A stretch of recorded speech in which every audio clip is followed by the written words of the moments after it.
missed that on the way in, then you may do so now.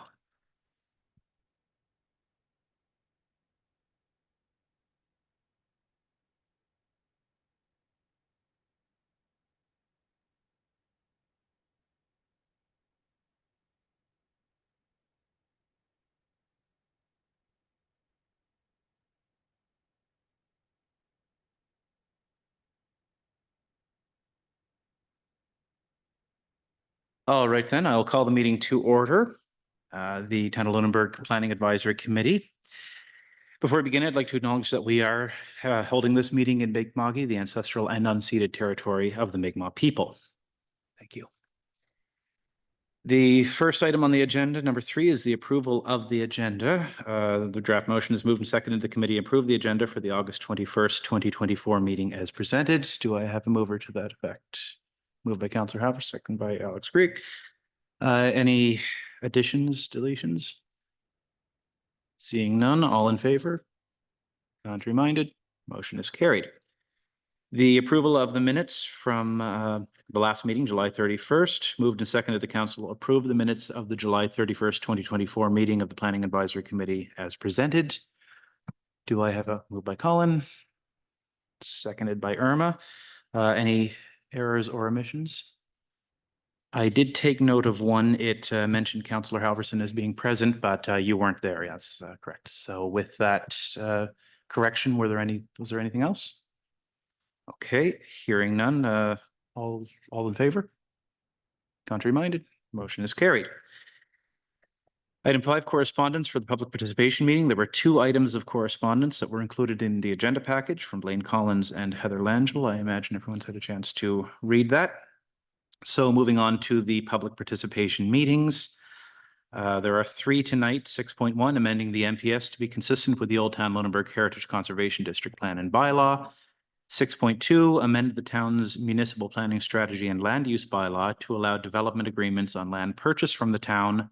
And 6.3, amend the town's municipal planning strategy and land use bylaw to redesignate and rezone lands along Lower Green Street. So before we begin, I imagine there is yes, I imagine CA is going to give a background for the public hearing. Good evening, everyone. Thank you so much for being here this evening. Before I turn things over to Mark Kiley, our Interim Director of Community Development, I just want to quickly go over the process for each public participation meeting this evening. First, the chair will call each public participation meeting to order. Followed by that, there will be a short staff presentation. Then we will move through each sign-up sheet in the order that each person has signed up to speak. And then, of course, the chair will invite anyone who didn't sign up to speak to also come to the front of the room and share any thoughts. Each participant has 5 minutes to share their thoughts on each of the following public participation meeting agenda items this evening. And with that, I will turn it over to Mark to give the first presentation. Thank you, Hillary. Again, Mark Kiley, Interim Director of Community Development, and I'd like to present the recommendation to recommend to the Planning Advisory Committee to recommend to Council that they amend the Municipal Planning Strategy following Attachment A to make the Municipal Planning Strategy consistent with the Old Town Lunenburg Heritage Conservation District Plan and Bylaw. And just to provide a little bit of background information here, on September 13th, 2023, the town's Heritage Advisory Committee recommended the adoption of the new Old Town Lunenburg Heritage Conservation District Plan and Bylaw. And then on February 27th, Council moved a second reading of the plan and bylaw. And following that adoption, staff sent the new plan and bylaw to the province for review, who came back with some advice as far as amending the town's municipal planning strategy to reconcile it with that new plan and bylaw. So we consider this a housekeeping amendment to ensure the consistency across the town's plans and bylaws and planning documents. And basically, in the municipal planning strategy, sections 5.3.1 and 5.3.2, have language that needs to be updated to reflect that planning context. The proposed amendment removes references to ongoing and upcoming work that has now been complete. The proposed amendment to section 5.3.1 reads, in 2021, council initiated a project to review the HCD plan and bylaw in architectural control areas, and this removes language that follows with reference to upcoming work that's now complete. Again, for section 5.3.2, that would read, the establishment of a heritage conservation district comprised of the Old Town National Historic District and World Heritage Site and adjacent historic areas with architectural controls implemented through the policies and design guidelines of the conservation plan and bylaw. Again, this removes language that follows with reference to more specific architectural controls that are unnecessary as they're already described in that Heritage Conservation District plan and bylaw. And then the accompanying policy, 5-4, would read, council shall align the MPS and land use bylaw with the Old Town Lunenburg Heritage Conservation District plan and bylaw to ensure the conservation of Old Town Heritage Conservation District. This removes an outdated reference to the upcoming work that's already complete again. So in general, we feel this is the proposed amendments are strictly administrative and don't materially change the intention of the town's MPS. Thank you. Thank you, Mark. Are there any questions from the committee for him at this time? No. All right, then we'll move into the public participations. Just a reminder for everyone, please state your name when you when you get up to the microphone. There is a button at the bottom. Please make sure the red light is on if you're planning to speak. Questions shall be directed to the chair. And again, we ask no applause or any noise from the gallery. The purpose of this is for the committee to gauge the information, and it's sometimes difficult to do it when there's a lot of extra noise going on. So there is actually nobody signed up for the first item, which is amending the MPS to be consistent with the Old Town Lunenburg Heritage Conservation District Plan and Bylaw. I will ask at this time, just in case anybody. Okay, Paula wanted to speak to that. Okay, Paula Rennie.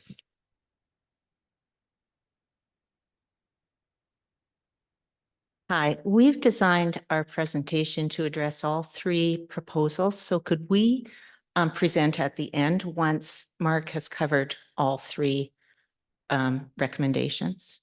That should be fine, yeah. Okay. So are there anyone else who would like to speak to the first one, which is amending the MPS to be consistent with the Old Town Lunenburg Heritage Conservation District Plan and Bylaw? Anybody wishing to speak to that? Final call? Hearing none, we'll move on to 6.2, amending the town's municipal planning strategy and land use bylaw to allow development agreements on lands purchased from the town. And I imagine there will be a staff presentation for that. Thank you. Thanks again. Through the chair, Hillary Grant, Interim Chief Administrative Officer. This second staff report recommends empowering council to enter into development agreements with purchasers of town-owned land. As you know, this is one of the town's 6 housing initiatives for which the town was awarded $1.2 million under the Housing Accelerator Fund. These initiatives were first reviewed by council on August 8th, 2023. On July 13th, council directed staff to investigate amending the town's municipal planning strategy to allow for development agreements on lands purchased from the town to meet its Housing Accelerator Fund commitments and address the need for enforceable rules on any potential purchaser of the lower slopes of Blockhouse Hill should council choose to sell in the future.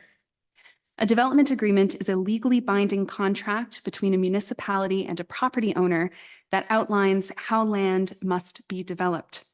The agreement travels with the land parcel and is binding upon all future landowners. Anything that a municipality can regulate under a land use bylaw, it can regulate under a development agreement. Staff feels it makes sense and would be good governance for council to be able to add heightened regulations onto town-owned land when they are considering selling so they can make sure any land divestitures maximize community benefit. Development agreements are subject to public engagement and scrutiny. Before entering a development agreement, council would need to send it to the Planning Advisory Committee for review, who would need to hold a public participation meeting. Council would also have to hold a public hearing. This is not this evening a recommendation to adopt any specific development agreement on any piece of town-owned land. This is an amendment to allow council to do so if they so choose after a public participation meeting and public hearing. This proposal was brought before you on July 31st when you recommended feedback through your feedback that timing should be specified in the amendment to ensure provisions are put in place before land is sold. And you recommended adding clarity on the areas that council should consider when considering adopting a development agreement.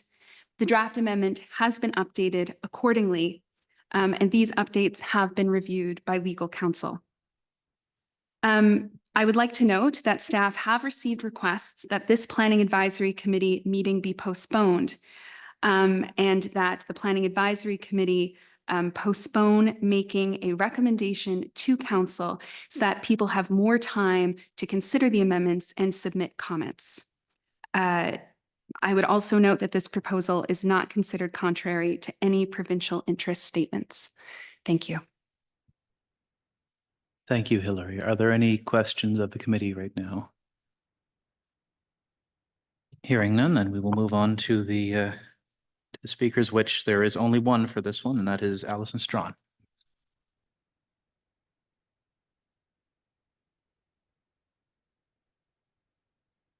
Good evening. Are you your worship, Deputy Mayor, or? The chair.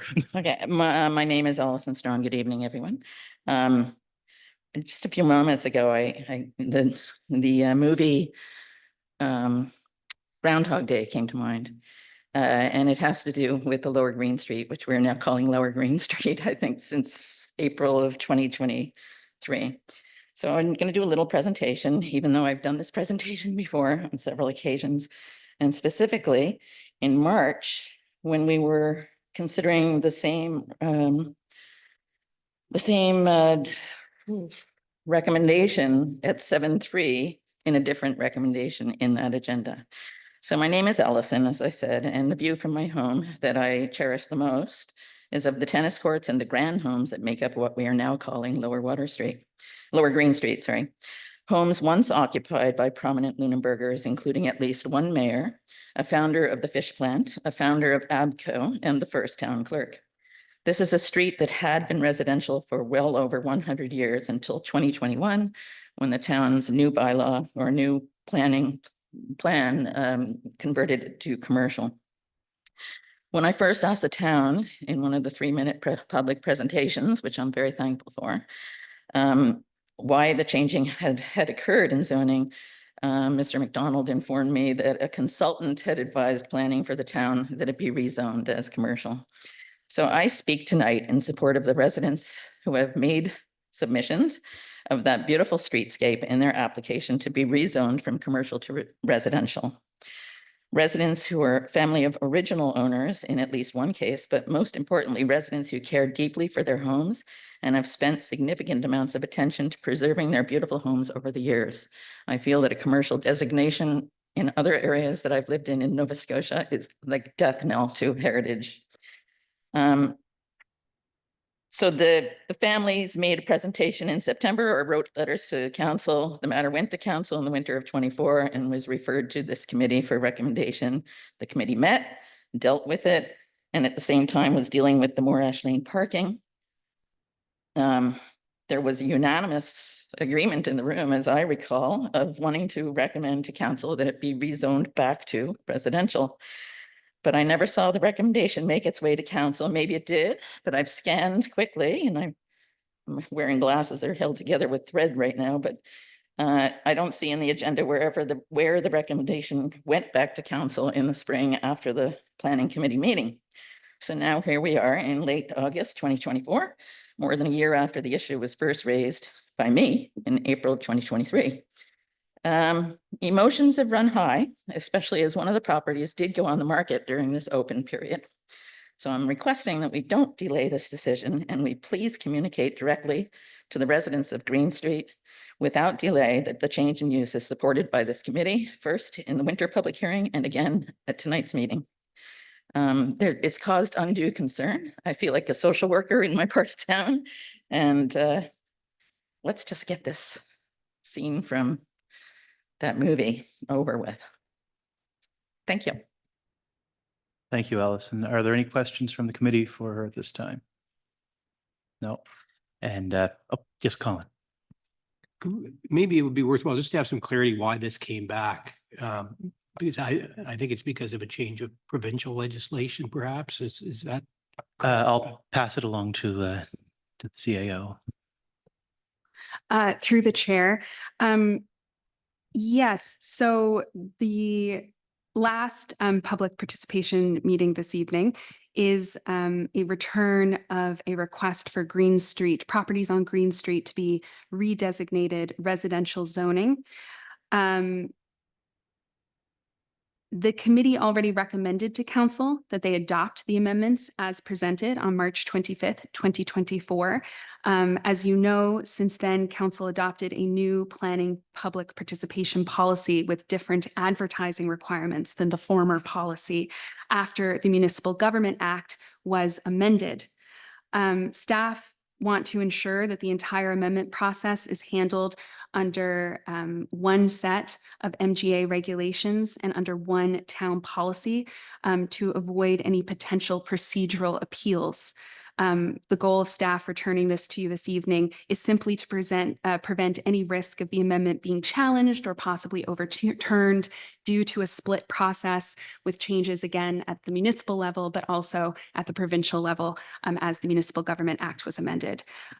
Thus, we're holding a second public participation meeting and staff do sincerely hope that the Planning Advisory Committee will affirm their original recommendation.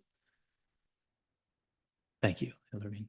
Unfortunately, nothing ever moves fast in politics and governments. That is the only one that is written on the sheet. Is there anybody else who would like to speak to this topic? Okay. Oh, I'll get to you in a moment, Rose. Yes, Irma.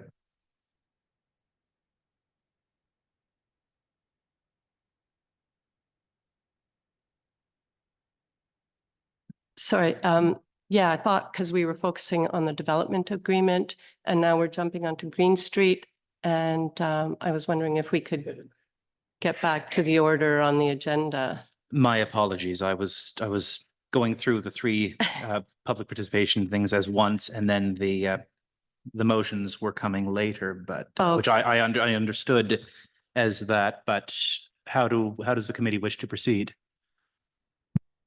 I was under the understanding we just do all three of the things, and then items 7.1, 2, and 3 are the motions that deal with these. Is that what you're asking? I think we've had the public or the presentations on the first two items, not on the third item, but we did jump ahead in the last presentation, I think, to the third item. So I don't know if there's anybody else who wants to speak on the second item. Oh, I see what you're Yeah. saying now. Yes, I the apologize. Yes, staff that was on presentation green. on the Sorry, third I understand now Yeah. what you're saying. Yes. So 6.2 was for allowing amend the town's municipal planning strategy and land use bylaw to allow development agreements on lands purchased from the town. Is there anybody who would like to speak to that topic? Okay. Paul, I'll have you at the end, of course.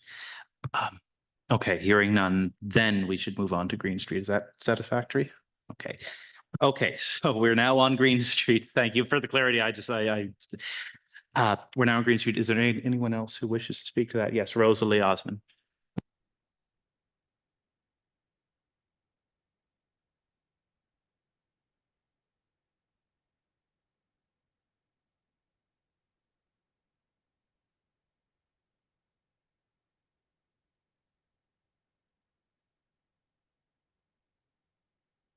Go on. Yeah, okay. I'm Rosalie Osmond, and I'm really here in place of my husband, Oliver, because this conflicts with the meeting of the Heritage Society. And all I really want to say is that we fully endorse the changing of Green Street back to residential. But it does seem very peculiar that a few of the houses may still be allowed to be commercial.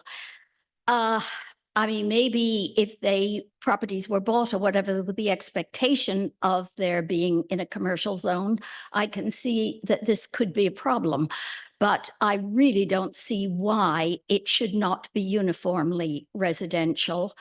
Just possibly the house on the corner of the Bridgewater Road and Green Street could be zoned commercial if the commercial activity were to take place entirely from the Bridgewater Road side. But I really can't see any reason for splitting an individual street up into different zones. That seems irrational. And ditto the continuation to Tannery Road. While there are commercial buildings on the one side of Tannery Road, there are no commercial buildings on the other. And I think that also should be maintained. And I seem to be losing my voice, so I think I'll just let it rest there. Okay.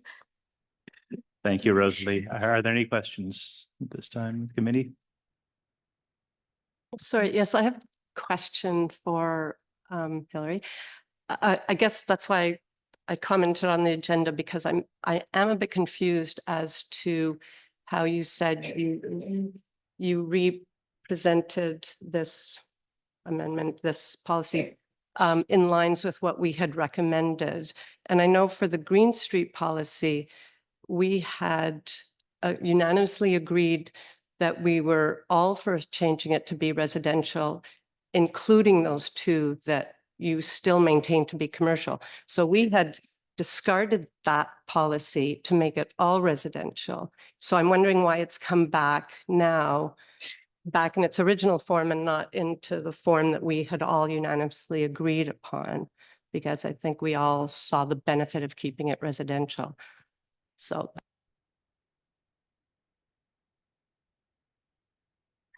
Through the chair, again, we simply are reiterating the process as it originally unfolded. So we reiterated staff's original recommendation. However, my understanding is correct, is that when Planning Advisory Committee reviewed it, you did ask for all of it to be turned back into residential.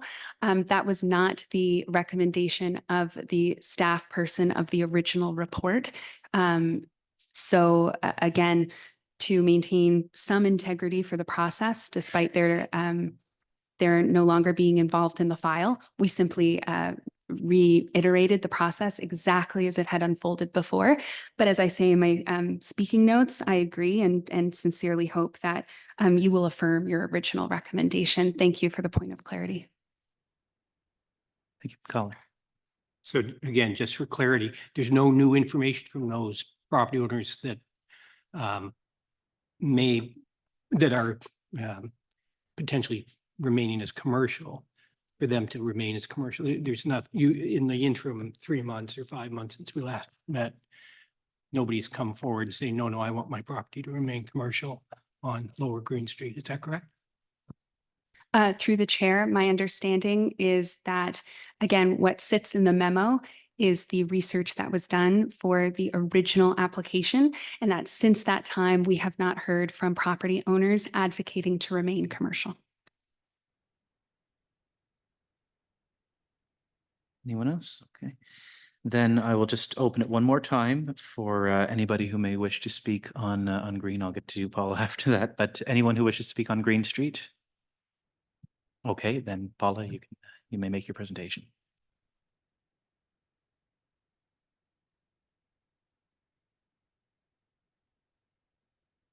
Thanks, Stephen. Before you start the clock, I'd just like to give all the committee members a copy of our, long form presentation. We couldn't, this is longer than 5 minutes, so I've condensed it. Oh, really? Well, I could go back to the original long form if somebody would lend me their copy. Great, thanks. Thanks, Trevor.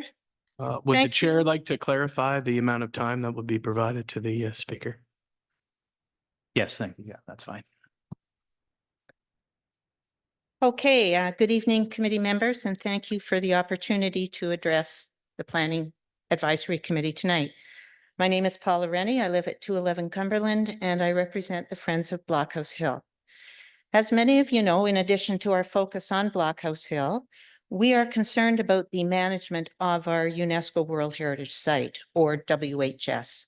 Given that according to the town's own municipal planning strategy, the WHS draws thousands of visitors each year and is integral to the town's economic success. Section 5.3.2 of the MPS also states that the designation of the Old Town as a National Historic District and World Heritage Site also imposes upon council significant responsibility for its protection and management as a cultural resource of national and international importance. This responsibility extends beyond the World Heritage property itself to its immediate setting, its buffer zone, which was established in 1995 at the time of inscription, and to its wider setting. Tonight, the public has been invited to make presentations on 3 draft recommendations to council. The first is that council amend the MPS to align with the Old Town Lunenburg Heritage Conservation District Plan and Bylaw. Our view is that option 3, a deferral, would be appropriate at this time. To our knowledge, the bylaw has not yet received ministerial approval, and unless the town has been formally notified that tonight's amendment is a prerequisite for such approval, it is premature. Furthermore, the lack of approval thus far may signal ministerial uncertainty about the bylaw in its current form and indicate that revisions to it may be forthcoming. The second draft recommendation is that council amend the MPS and Land Use Bylaw, or LUB, to allow development agreements on land purchased from the town. It is our opinion that more definitive language is required to guide the decision-making for development agreements. Examples where more clarity is required include the following. In attachment A, proposed amendment, page 17, under policy 4-27A, staff write that council may enter into development agreements on town-owned lands that have been declared surplus to ensure community benefit before they are sold. We cannot find any reference to or definition of community benefit in the MPS, LUB, or the unapproved bylaw. Perhaps the advisory committee could ask for a clear definition of that term. Furthermore, it's not clear from the proposed amendment that a public participation meeting is required before any development agreement is adopted by council. This could be amended to ensure clarity and consistency with the town's own land divestiture policy and planning public participation policy. Under policy 427B, the proposed amendment requires that the development proposal respect the heritage value of the area. The WHS property's heritage value is referred to on pages 4 and 23 of the unapproved bylaw as the best preserved example of a planned colonial settlement in North America. What does area mean in this context?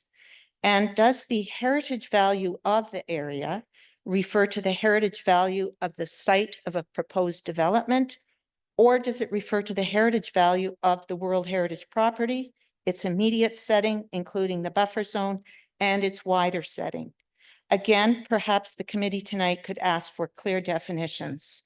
We've included on the last page of the presentations 2 excerpts from the UNESCO operational guidelines, which will probably be helpful.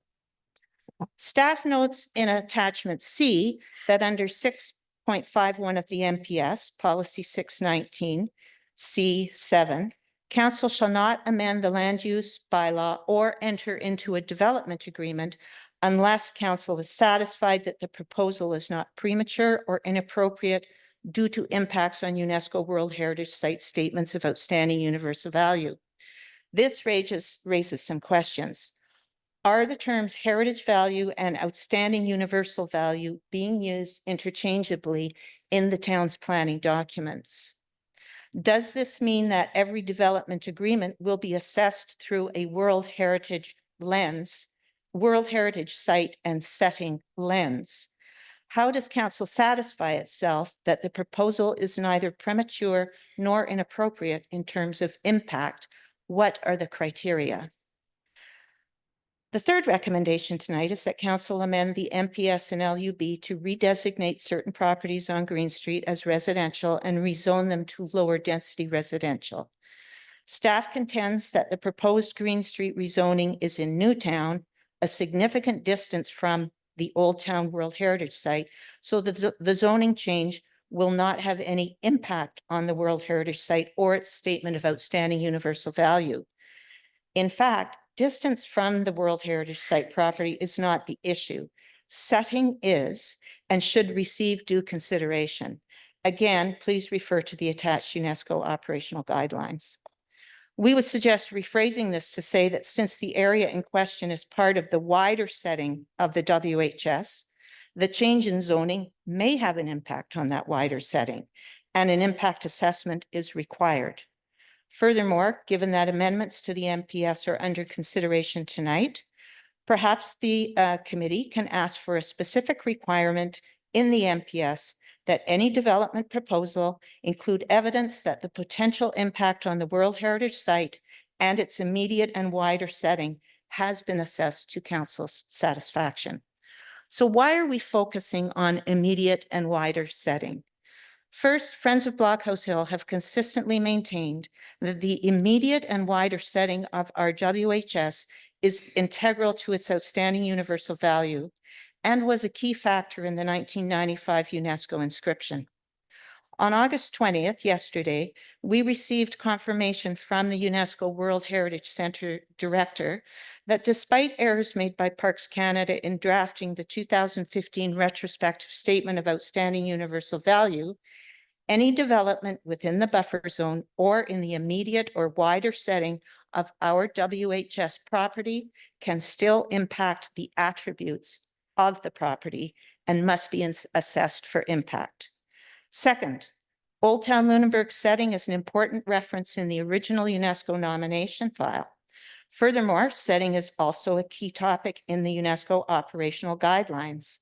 The state party, which is Canada, and for our purposes represented by Parks Canada, and the local site manager must consider the impact of activity in the buffer zone, the immediate setting, and the wider setting of a World Heritage Site.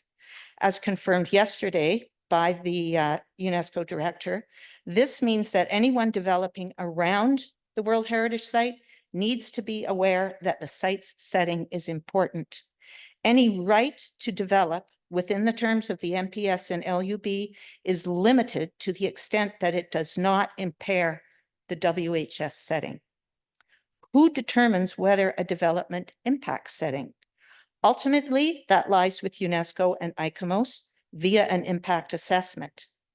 However, the town could amend the MPS and/or LUB to require that developers assess the impact of a proposed development on the WH property, the impact on the World Heritage Site property, and on its immediate and wider setting early on in the project, and provide the town with the results of that assessment.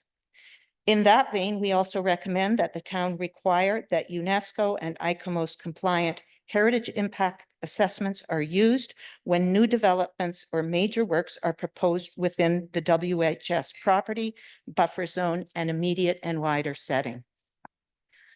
Finally, we would like to note that ensuring protection against risks to our World Heritage Site and its setting does not preclude desirable development.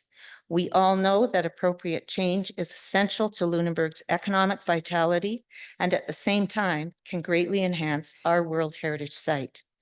Providing clarity about setting addresses three important objectives: unambiguous planning documents, certainty and consistency in the assessment of proposals, and assurance that any development does not adversely impact the site's outstanding universal value. We encourage the committee tonight to give consideration to these issues, defer any decisions at this time, and request that the safeguards we are suggesting be reflected in the MPS, LUB, and development agreements. Now is an opportune time to ensure that future development does not impair our World Heritage Site, its buffer zone, and its immediate and wider setting. We are also of the view that pushing through consequential amendments to the town's planning documents weeks before an election is inadvisable. Thank you. Thank you. Are there any questions for Paula from the committee? Okay. Hearing none. Thank you, Paula. Thanks. Okay, moving along then, we will, I suppose I need a motion to close the public participation meeting. Okay, I will look for a motion to close the public participation meeting at this time. Moved by Councillor Halverson, seconded by Irma. All those in favor? Contrary minded, motion is carried. Moving on to item 7.1, amend the town's municipal planning strategy to be consistent with Old Town Lunenburg Heritage Conservation District Plan and Bylaw. The recommended motion is recommend to council that they amend the municipal planning strategy following attachment A to make the municipal planning strategy consistent with the Old Town Lunenburg Heritage Conservation District Plan and Bylaw. Do I have a motion to that effect? Okay, Irma, or moved by Irma. Is there a seconder? Moved by Ed. Any discussion on the motion? Ed? Well, before we discuss, actually, I'd like to, the last, obviously, Ms. Rennie's presentation was comprehensive. So I'd like to get some comment from our heritage staff. Perhaps they could answer some of the questions raised around heritage and outstanding universal values being interchangeable, the importance of the zoning as Ms. Rennie mentioned, immediate and wider setting, and the assessments. How can we do the assessments in town? You mentioned that ICANN's UNESCO should be doing assessments for certain developments. Is that feasible, or do we have the capacity to do it in town? How is that meant to function? So, and go. Through the chair, big questions.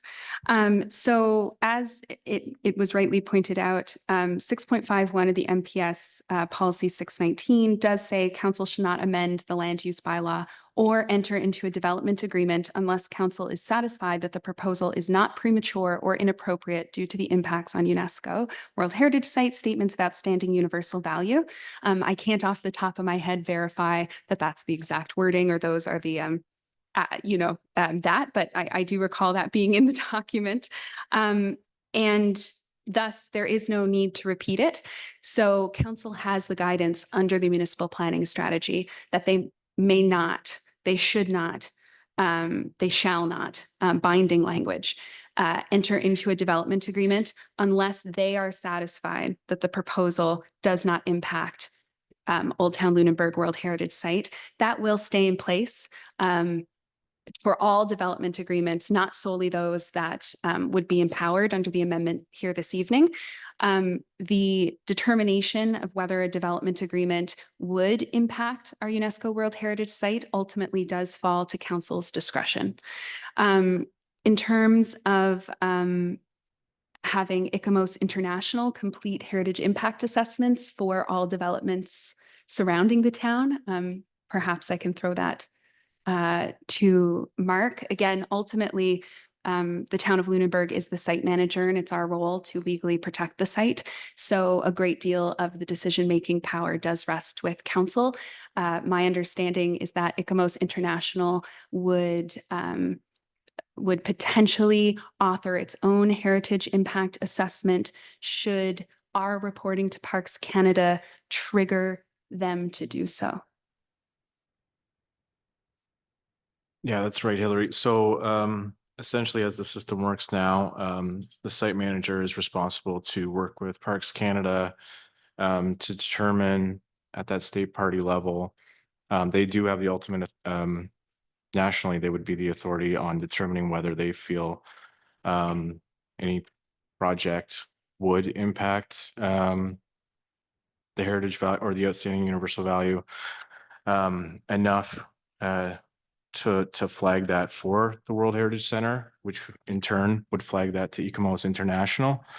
But ultimately, there's the site manager level who does the reporting, works with Parks Canada, who in turn reports that to the World Heritage Center and Ecomos International. And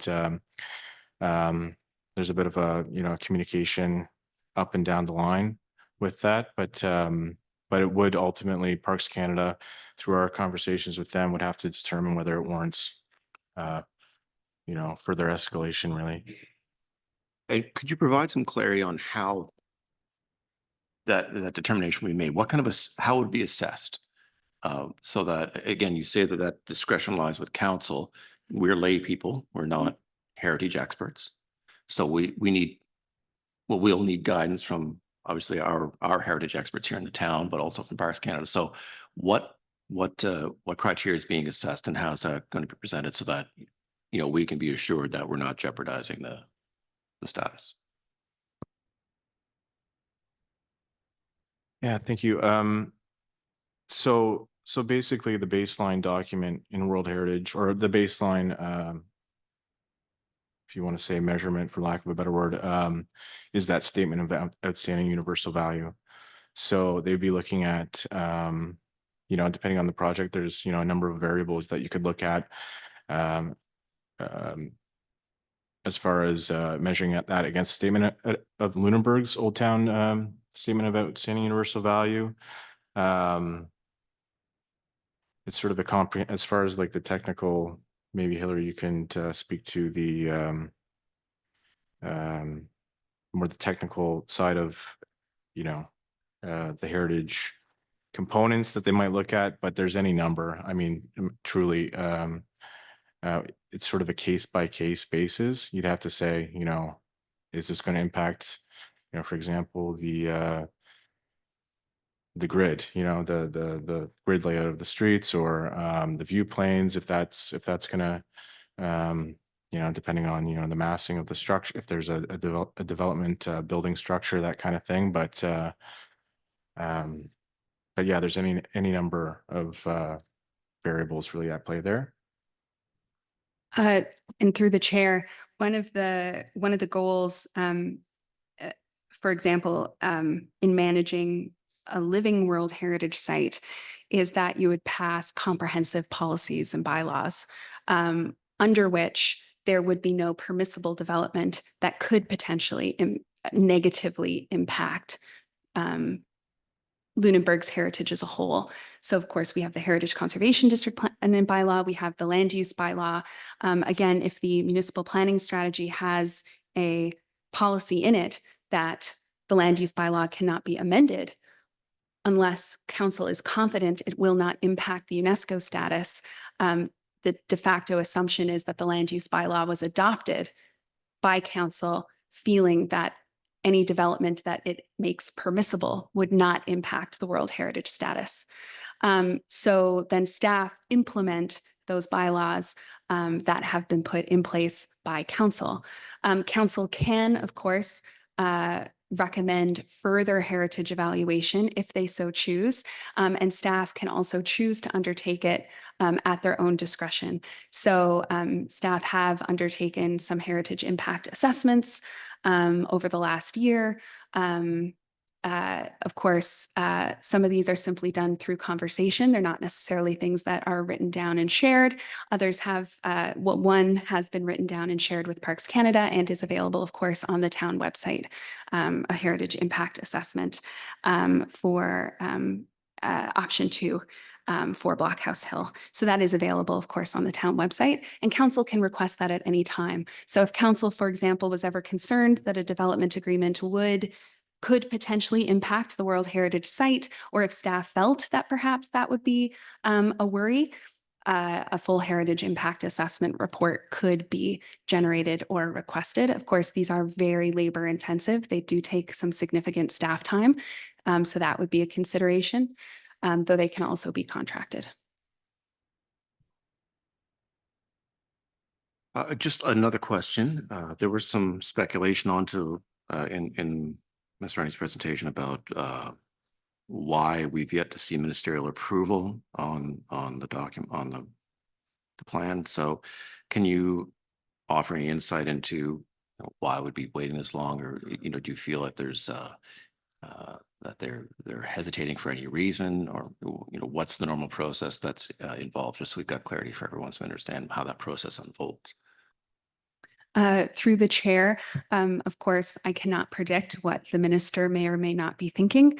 However, the usual process is that a heritage plan and bylaw would go both to the heritage program manager and to a provincial planner for review if they felt that there was anything unacceptable in the document, or if they felt it was in conflict with any of the town's other planning documents, they would then signal that to staff and ask that amendments be made prior to it arriving at the minister for approval. So again, the provincial planner has asked that these amendments that are before you this evening be made. They do need to be made before it would go to the minister with a positive provincial staff recommendation. So in my mind, this is a fairly standard process. I would also note that both bodies did not recommend any amendments to the Heritage Conservation District Plan and Bylaw itself, solely made recommendations to align across our planning documents in a way in favor to update our current planning documents that they can support the Heritage Conservation District Plan and Bylaw, the most recent one that Council has adopted but is not yet in force. That answer your question? Hey, perfect. Are there any other questions at this time? Okay, well, the motion has been moved and seconded. I will call for the vote. All those in favor? All opposed? Motion is carried. All right. Moving on to 7.2, amend the town's municipal planning strategy and land use bylaw to allow development agreements on lands purchased from the town. Recommended motion is recommend to council that they amend the municipal planning strategy following attachment A to allow development agreements on lands purchased from the town. Do we have a motion to that? By Councillor House and second by Irma. Are there is there any discussion on the motion? Colin.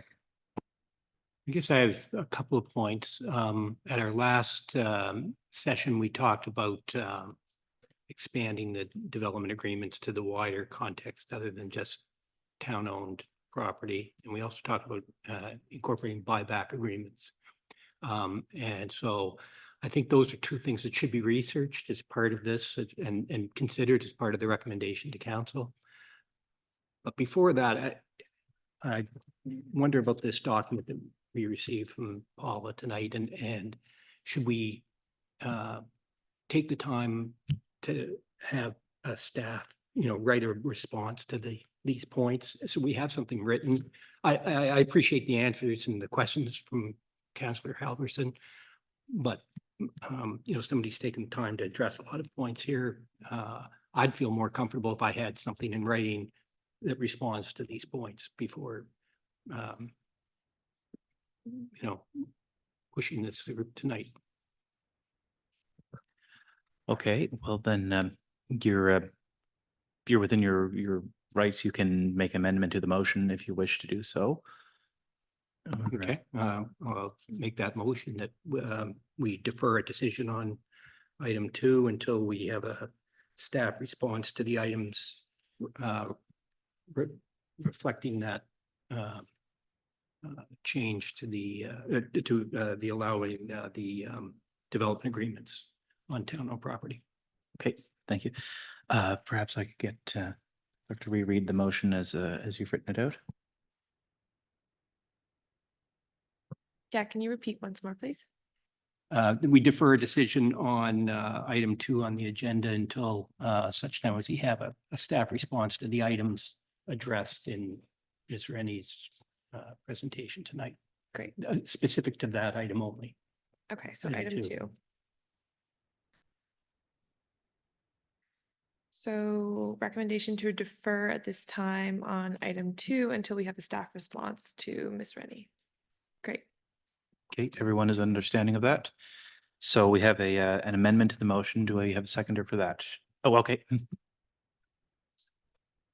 Okay, we'll wait for a seconder first and then we'll enter the discussion. So is there a seconder? Okay, seconded by Alex. And now we can move into discussion. So Irma, if you wish to speak. Yeah, I,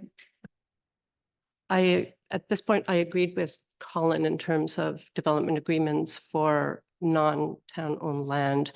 I just feel at this time, it probably is a bit more complicated when you're trying to impose things on private developers and this and that, when, you know, they may not want to do that. So it might be tricky, but I feel that for town-owned land, I would like to see this motion proceed as it's drafted out, because I like the amendments that were made since the last meeting, where they 4-27 point B, where Hillary, the staff had added sort of a very, and maybe it is vague, and I appreciate everything that Ms. Rennie Paula had written in here, but I feel that there's a provision that's vague enough and maybe doesn't get into the specifics that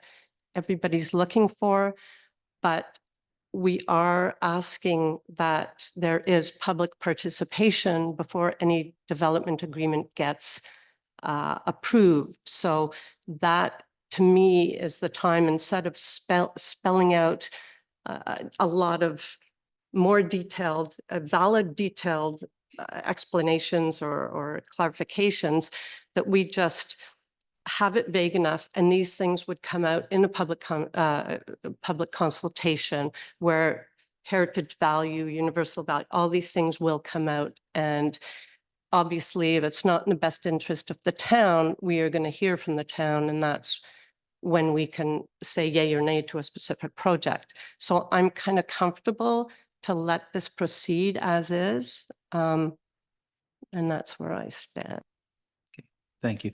And I will just mention as well, for your information and for the information of all those assembled, we are only recommending that this be brought forward to council. So perhaps by the time it comes to the council recommendation, then staff may have had an opportunity to address many of these points and bring it forward. So whichever way it goes tonight, I'm sure that those points will be answered before this actually gets adopted. Councillor Albertson. Yeah, I just want to further comment. I mean, any development agreement is a specific set of rules that are laid out for a particular project, and they are customizable within that project, you know, within our land use bylaws, and it's designed to allow for some of those exceptions. But again, you know, to Irma's point, those are all subject to the same process we're sitting in right now. It will go before the public. Public will have input before that goes ahead. So I'm not inclined to defer this at this point. I do think the way it's presented, it's well written, and you know, development agreements are consistent across the province. They're a tool that's used to allow just for that, for exceptional projects. So I think that we should go ahead. As far as the presentation here this evening, I'll look to our interim CAO, but I feel that Colin's correct. If we could have, and I know you're diligent about this, but I assume you'll prepare a response for this, and if that could be forwarded on to council along with these whatever we recommend tonight, I think that would allow a better thoughtful consideration. So if we could include that's the motion I make. All right, is there any other discussion on Colin's amendment? Alex?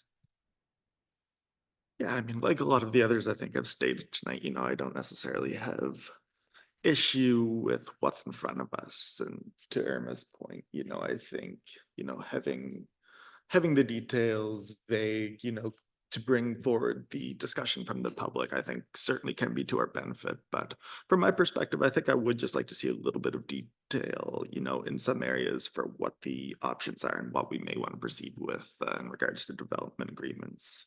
For example, the note that we have here stating the Planning Advisory Committee could recommend to council and direct staff to explore using development agreements on more than just town-owned lands and to include buyback agreements in development agreements. I suppose that's a specific, but it does outline what some of our options are. And I guess I would like to just know and to maybe outline a few more of our options, things like, would buyback agreements be standard? Would they be on a case-by-case basis? Just to have a little bit more detail of what our options are and how we would necessarily want to proceed with development agreements. Thank you, Alex. Any other discussion? Ed? I think just to answer Alex's concerns there, where it is a development agreement, I think those specifics that you're talking about can be entertained on a case-by-case basis. So we're not eliminating the possibility of those by moving this forward, but we're just not including them in every development agreement. I think it can still be considered on a case-by-case basis. So again, to Irma's point, I'm comfortable recommending this as it stands to go to council at this point, with the provision that we get the answers to the questions here as well forwarded along. Thank you. Anything else? All right, hearing none, we'll move on to the question. Now, this is for the amendment. So yes, Colin. So is it easier for me to change the amendment, or is it better to have the amendment die and then bring it back? Probably just easier to vote on it at this point. So are we ready for the vote? Okay, this is the vote on the amendment to, this is Colin's amendment, which was to hold off any action tonight until a response from staff has been, formed. Okay, so on that one, all in favor? Okay, opposed? The motion is defeated, which brings us back to the original motion, which was, I unfortunately got ahead of myself. That was moved and seconded, but we will continue. We'll just start fresh again. So recommended to council that they amend the municipal planning strategy following attachment A to allow development agreements on all lands purchased from the town. Do I have a mover to that? Moved by Councillor Halverson, second by Irma. Any discussion on that motion? Colin. So, and as part of that, I would hope that the recommendation or when it proceeds to council, that it include some response to some of the items addressed in this letter, as well as consideration of buyback agreements and development agreements on land outside town, on land at this time. I'll look to staff to see if we need to make an official, formal meeting with that, or is that just going to be understood that will be included? Through the chair, just for the sake of clarity, because of course these are recommendations to council that the Planning Advisory Committee would like to see happen, I would recommend making 3 separate motions for the sake of cleanliness. So I would say you can explore the recommendation that the amendment be made. You could make a recommendation that council not vote on said amendment until a response to Ms. Rennie's letter is issued or prepared by staff and shared with council, something to that effect. And then you could have PAC make another recommendation that council consider extending development agreements to all lands in town and ensure that future development agreements include buyback agreements. So would it be advisable to proceed with the motions on the floor and then do that? Or, okay, so why don't we start there so we don't lose this motion? So is there any further discussion on the motion as it currently stands? Okay, hearing none. All those in favor? Contrary minded, motion is carried. Would it be best to just go ahead to 7.3 and then allow for, or should we just, I suppose we'll just tackle this one now. Is there any motions from the floor that the committee would like to make based on staff's, sorry? In relation to this agenda item, thank you.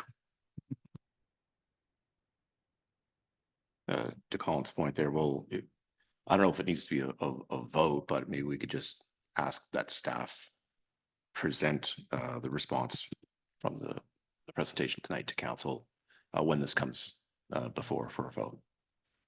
That's where I was thinking, and I will turn, this has been well captured in the minutes. So this will be well documented and so on, and I'm sure that staff will, and I think personally that would be sufficient, but I'll look to the committee in case anybody would like to make a motion just to formalize that. Okay, no, I think it will be, I think it'll be fine. Staff will certainly take care of that. All right, so then moving on to 7.3, and I see that Heather has shown up. You're not too late. Sorry. Oh, I'm sorry. Just the issue on the buyback agreements and the development agreements beyond town land, they too will be captured in the staff report. Is that clear? Through the chair, preparing responses to presentations, I think one could consider an operational matter, so you may not necessarily need to make a recommendation. However, I would point out that the role of the Planning Advisory Committee is to make recommendations to council, not to direct staff. So if you feel strongly that you do not want council to consider this amendment without seeing this response, it may warrant you making a recommendation to that effect. If you would like council to consider extending development agreements outside town land and having buybacks, again, I recommend that you make that recommendation to council, because of course that is your role, is to advise and make recommendations to council. So just before we go any further with that, what would be involved as far as staff time requirements to perhaps put together a report to council outlining the pros and cons of allowing development agreements outside of town land and including buybacks? Through the chair. So to prepare a report of that magnitude, that would staff would need a direction from council to prepare that report, because the staff time would be of such an extent that the CAO would need the CAO would need direction from council to allocate staff resources to that extreme, to such a degree towards that type of study.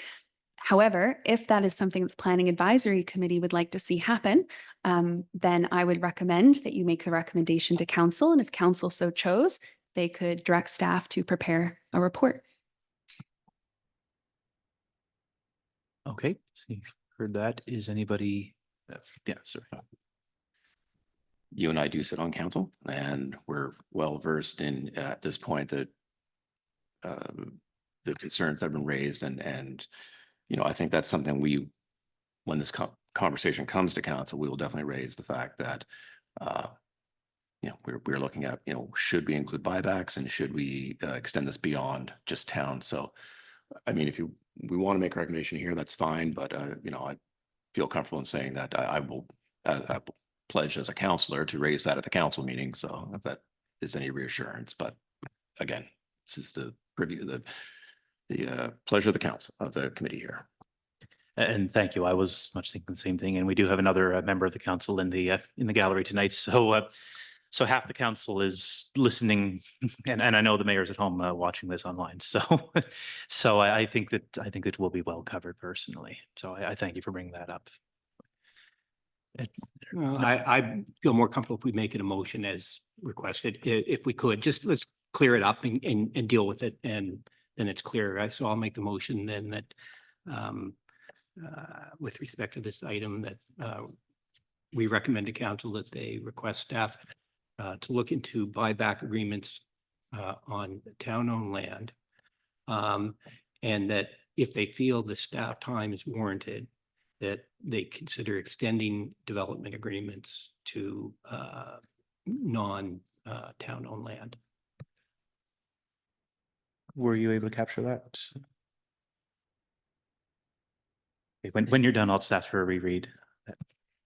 So recommend to council to look into buyback agreements on, for staff to look into buyback agreements on town-owned land as well as non-town-owned land. Is that right? And only on town-owned land as part of the development agreement consideration.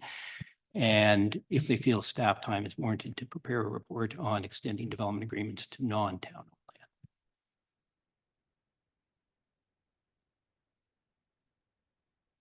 So recommend to council for staff to look into buyback agreements on town-owned land, and if council feels it is warranted, for staff to also look into agreements on non-town-owned land. Okay, you've all heard the motion. It has been moved. Do we have a seconder? Moved by Councillor, seconded by Councillor Houghton. Any discussion on the motion? Okay, all those in favor? Contrary minded? Motion is carried. Thank you. Is that it for 7.2? Can I move on to 7.3? 7.3, the recommended motion is recommend to council that they amend the municipal planning strategy and land use bylaw to redesignate PID 60052495, PID 60052503 rear and front portion. Okay.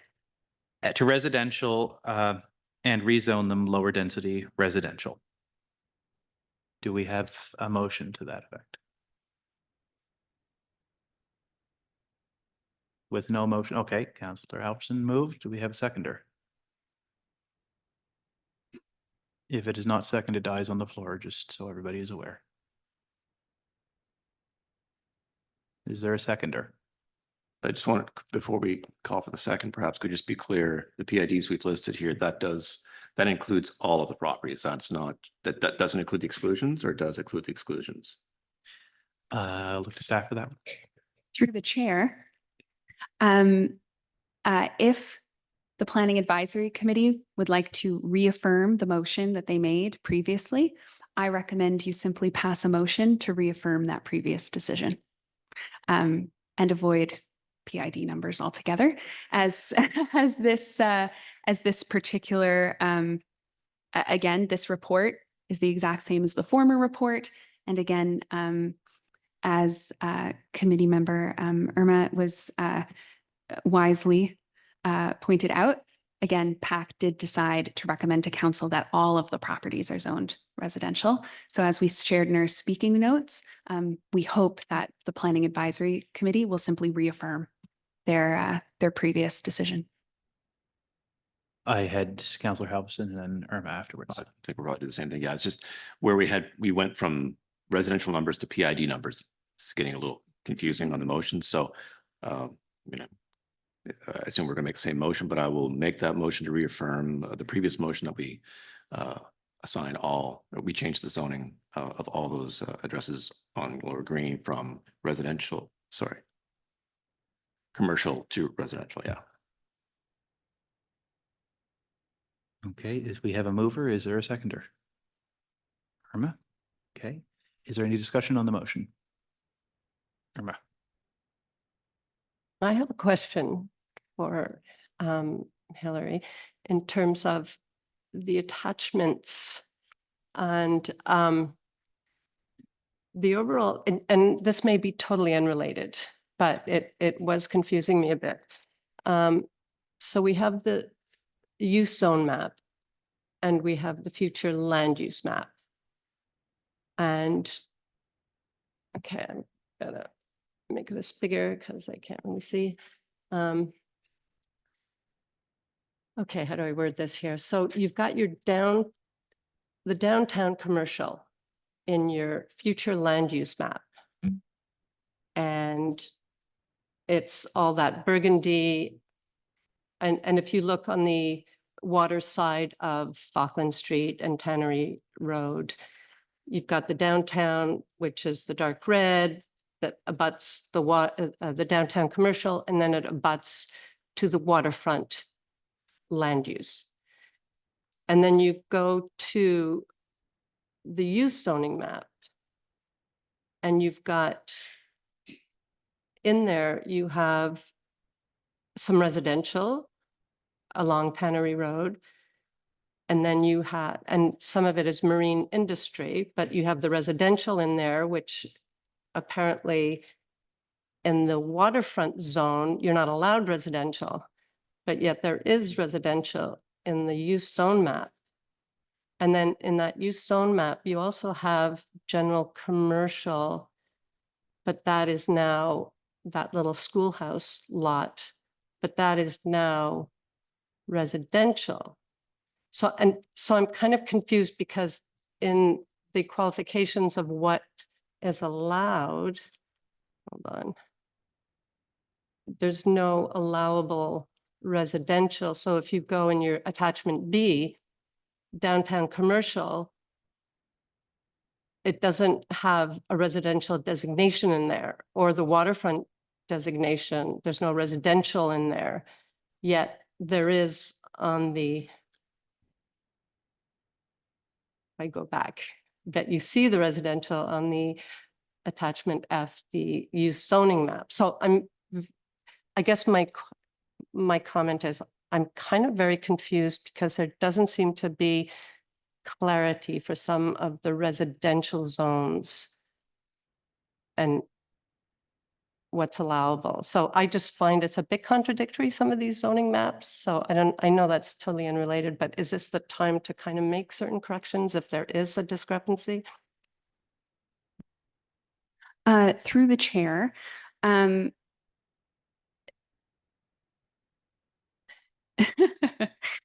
the chair. So the use zone map shows what is allowable today under our land use bylaw. The future land use map is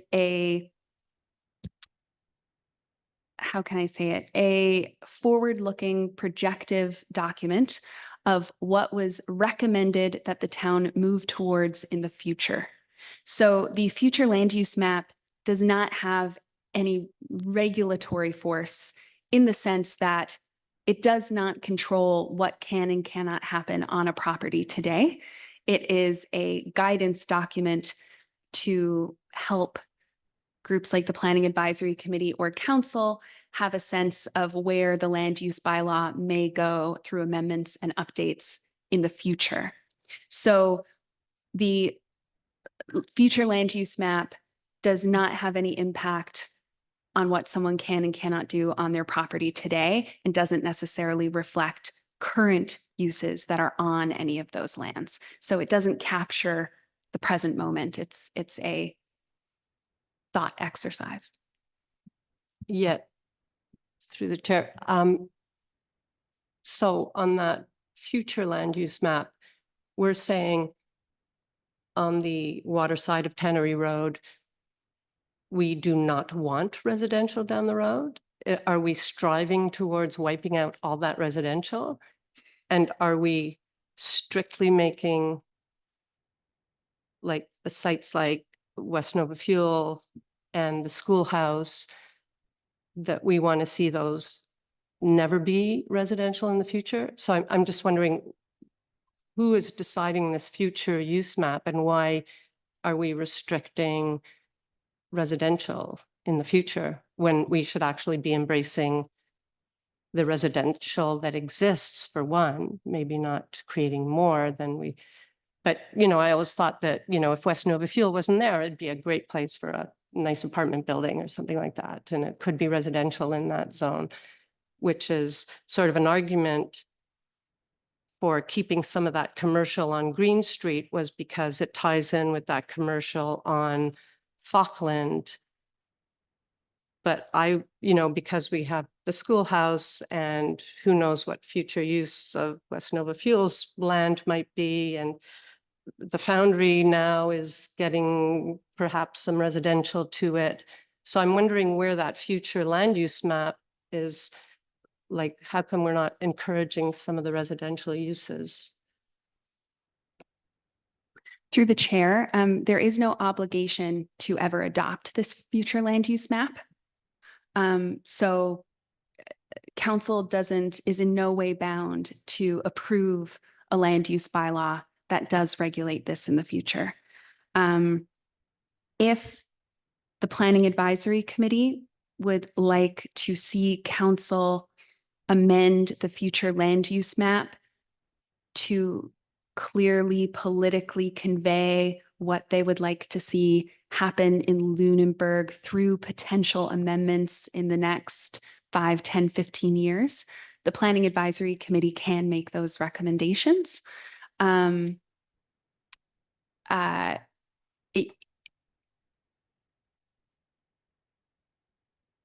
It may warrant a larger discussion, or the Planning Advisory Committee might choose to make recommendations about this map this evening, though it's ultimately your decision.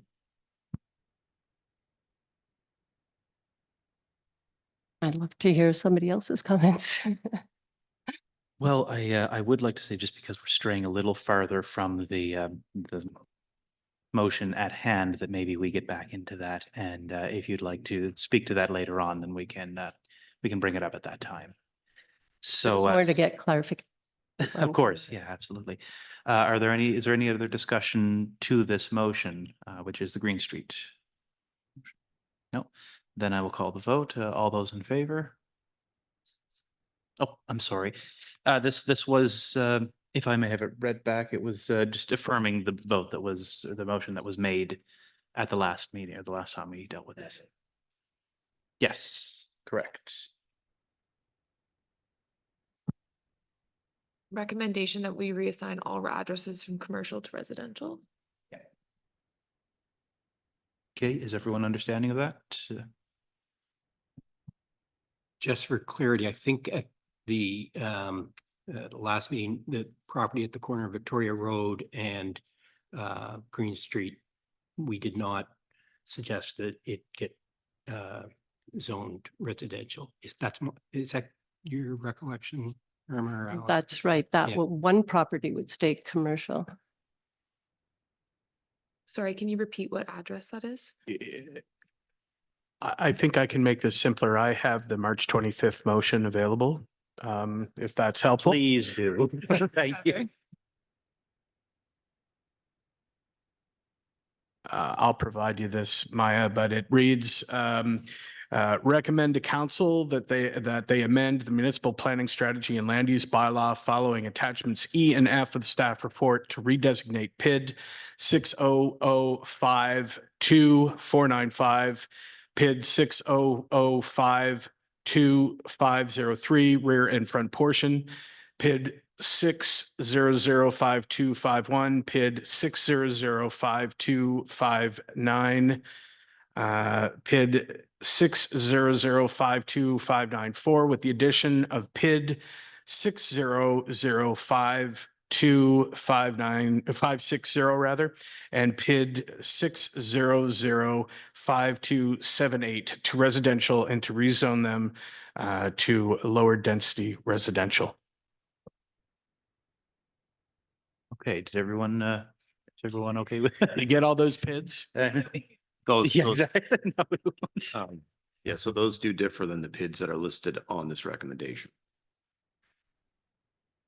So I would recommend then, because I'm reading from the minutes from the March 25th meeting, that we would have to confirm those PIDs. Again, through the chair, I would simply recommend that you reaffirm your previous motion. So Okay. So for clarity, recommend the council that reaffirm the previous motion from March 25th. Okay, I'll ask those who made the initial motion if that's okay still. You're comfortable with that? Okay, is there any further discussion? Seeing none, all those in favor? Contrary minded, the motion is carried. Yeah, Irma, did you want to speak to your point? Yeah, I guess how would it do to make a motion to reassess that future zoning map? I guess my issue is that, we're all here and in 5 years from now, council's going to say, oh yeah, this was the approved zoning map from 2024 or earlier. And that's followed. And I just feel it's an opportunity where we can encourage more residential as opposed to just doing that. So I don't know if that's, how do you do that? Do I make, but I can't direct staff to do anything. So is it? I'll turn to staff. What do you suppose is the best course of action here? Through the chair, if there isn't consensus on exactly what type of changes you would like to make, I think you have a couple of options before you. One, you could make a motion asking council to reconsider the future land use map towards promoting residential development. They would then choose whether or not to direct staff to create a report. Alternatively, if it's something that this group would like to discuss, you could simply make a motion to add this topic to the next Planning Advisory Committee meeting. And then at that next meeting, it could be further discussed at length with a staff report. And then you could decide whether to make a recommendation to council. I guess what I'd like to do is probably just go back and digest some of this because I'm kind of just figuring it all out a bit myself. So maybe I just go back and make some notes, and maybe down the road, I do a presentation to council and bring it to their attention, I guess, in the future. Okay. If I could just ask staff, does the committee have the same opportunity through the notice of motion that council has to make a notice that can be brought forward at a future meeting? Okay, so yes, that's something that can be done if you wish to at another time. So with that being said, there's nothing under new business. The next meeting will be determined as, I'm sorry, Councillor Howard. I'd just like to make a comment before we adjourn about Irma's motion. I understand, especially given the housing crunch we're under right now, and the obvious benefits of building on a beautiful harbor like we have. The attraction to try and put more housing there is understandable. We can't forget that this is also an industrial harbor. We do generate a good deal of income from the industries that are there. They employ a lot of people in this town. They are an economic driver. We're getting into also it's historically it's a marine enterprise down there. So there are other considerations. I am completely understanding of the idea of putting residential up there. I get it. I'd love to have a place there. Definitely couldn't afford it, but it'd be wonderful. But I do think again, as our interim CEO has mentioned, they're basically aspirational at this point. What we're working off of are the approved LUB and MPS maps, and I think maybe I think it's a great thought exercise that we should never lose sight of what do we want to see in the future, and I think that's a conversation that will be ongoing. But I think perhaps for the moment, that's something we could put aside and leave. Again, as we've mentioned before, that's as our new council will be coming in October, and they will have ideas of their own, and the residents will always have ideas too. So I think every opportunity we have to hear from them to in the future, that will change year by year, month by month, I'm sure, and council by council. Yeah. Absolutely. Thank you. Is there anything else from the committee? Okay. Hearing nothing, next meeting will be determined as needed. So with no further business, I declare the meeting adjourned.